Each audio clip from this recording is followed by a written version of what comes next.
Alright guys, today I decided to do a video on something that happens a lot with, especially chainsaws, but it happens with weed eaters and any kind of small engine that's got this plastic. It's got a hole in it in the gas tank, and gas just comes pouring out of there. It's a problem that can be solved without having to buy a whole tank. I've done it before. I didn't believe it when I first seen it, but I've done it before. I repaired this right here. Let's get in this camera here. Right here, you can see it. Maybe get some light. So I know that it works. It is gas soluble, and I'm fixing these things with super glue and baking soda. Believe it or not, they're like the JB Weld of plastic. One thing I would say though is I make sure to use something that actually says super glue on it.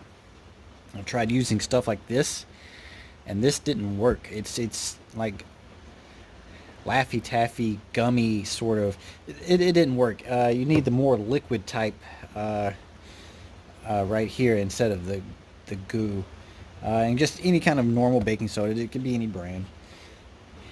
And so, instead of paying, I don't know how much Husqvarna's is, this gas tank, whatever it is, to get a new one, you can fix it this way. I know steel is even more expensive because you've got the whole crankcase and everything in there. So, but we're going to try to fix this hole. This hole is a fairly large hole. Let me see if I can get it up a little bit. It's a pretty big hole. I've never fixed something that large. The other holes that I fixed are around this small, something like that. But this is fairly large. So the trick is getting it to stick. Took some sand. It looks kind of rough around there. Took some sandpaper. Got it to where just got it in there and try to get it. With a hole this big, I'm going to try to do a baking soda, super glue, baking soda kind of combo to try to get it to work. But it works, and just to make sure that it worked on this plastic, I did try some right here just to make sure that, and you can see how hard it is. I mean, and that's just a one little dot that I did. So we're hoping that it'll work. And it's quick drying. You don't have to do this overnight. So let me let's get some baking soda. I'm just going to try to kind of push it in there like that. And with the liquid, it kind of sits in the baking soda a little bit better.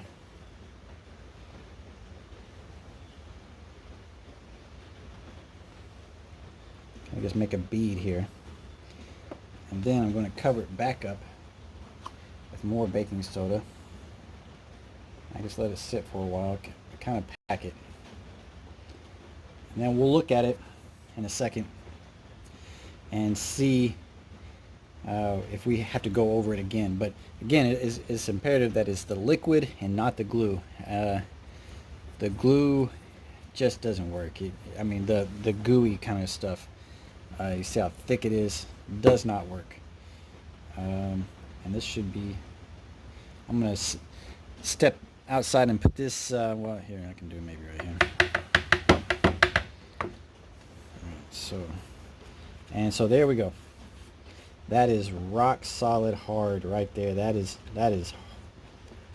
nothing's coming through there. And just to show you, let's get a screwdriver here, just to see that I'm not kidding you. It's hard. Now I'm going to be doing this to kind of get some of this baking soda out. I'm going to do this again. See how it's coming apart right here? I'm going to do this one more time, because I just want to make sure that it's perfectly good in there. So I'm going to do this. I'm going to do it again. I'm going to keep doing that over and over until the whole thing's rock solid.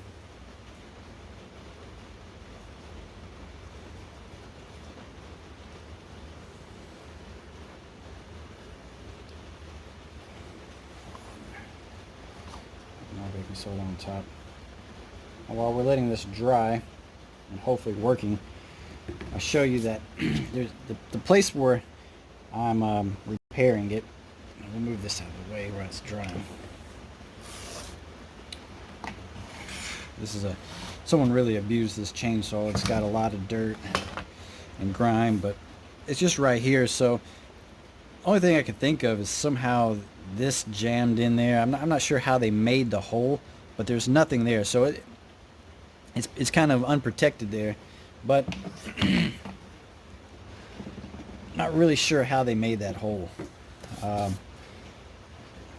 But you're not going to see this. The biggest case is to look through here and see if I can get it in the camera. You can see through there. See that hole right there? See how I cover it up with my finger? Make it dark, light. It's the only thing I'm worried about, because I've never, like I said, I've never had a hole this big. If I have to, I'll put some baking soda in there and then clean it out later. But let's see what we have.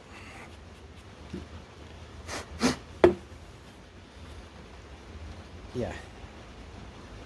And that's not breaking off. So I'm going to do one more right here. Kind of get this edge. Make a bead.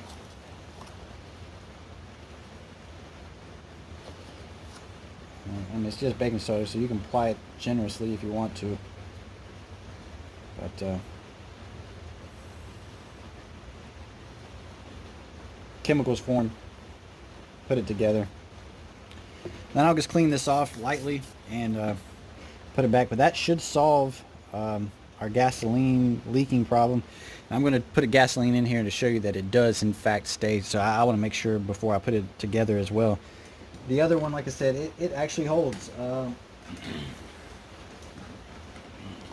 You know, it holds. I put gas in it all the time, and it's amazing. You can see the size of the hole. It was a smaller hole than what we're looking at, and it was at the corner.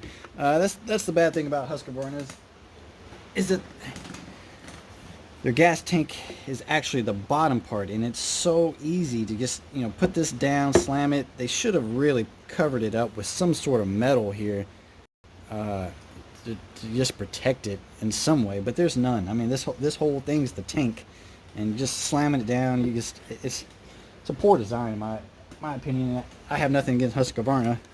I'm not brand biased, but when it comes to their gas tank placement, I just don't like it. Doesn't keep me from buying a saw, but I think they really should have done a better job. All right, so you see right here, it's well. Oh God, right there. No. Time to put some gas in it. Make sure that it holds. I don't want to use.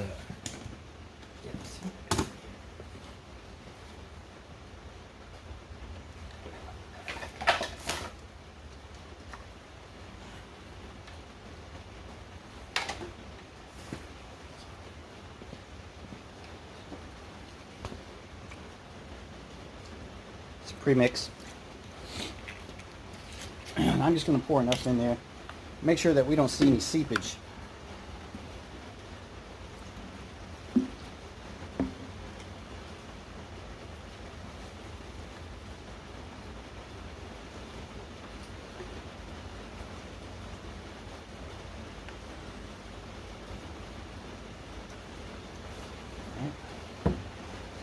Some I accidentally spilt some. That's not actual pouring out of it. Let me put a lid on it.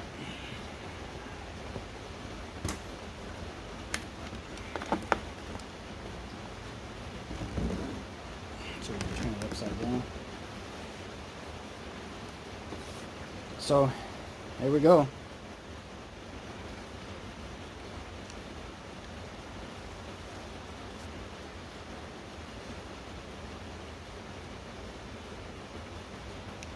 See the lid? I'm going to shake it around.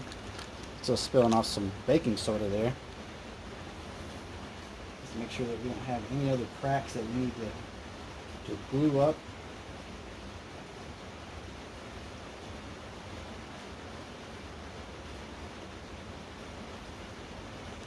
All right. Now I do see some wetness here. That's kind of odd because that didn't happen the last time I did it, but it's not coming through there. It's almost like it just got in there.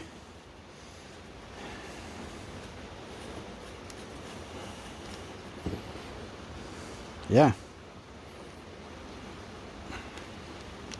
Making sure I make it all the way in there. All the way at the bottom there. Yeah. And what I'll do is I'll go back over it just to make sure that there's, maybe it's, you know, a little crack there, but it is gas soluble. I think I see it right there. I'll put some gas on there, super glue and baking soda. Let this dry off and then come back and do it. But it works. If I would have probably put this on, put the baking soda on, and let it sit overnight, it may have even did a better job. But that was within minutes. So, and this goes for, you know, different things. You know, if you accidentally put a hole in your pressure washer, burn, you know, made a little burn on something, this can work for anything. I don't think that this is a good solution to kind of weld two things back together, but this works. Hope this helps some people out so you don't have to replace the whole thing.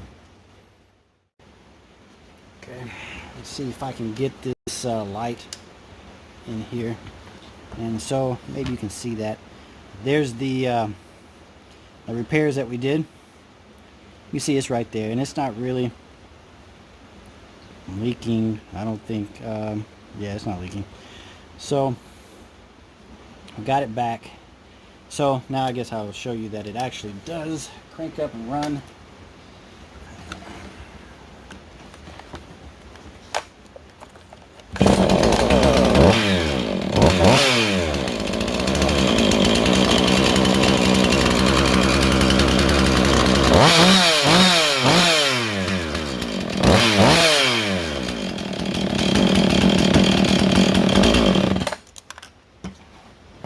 So you can repair the fuel tank. Let me see if I got any seepage.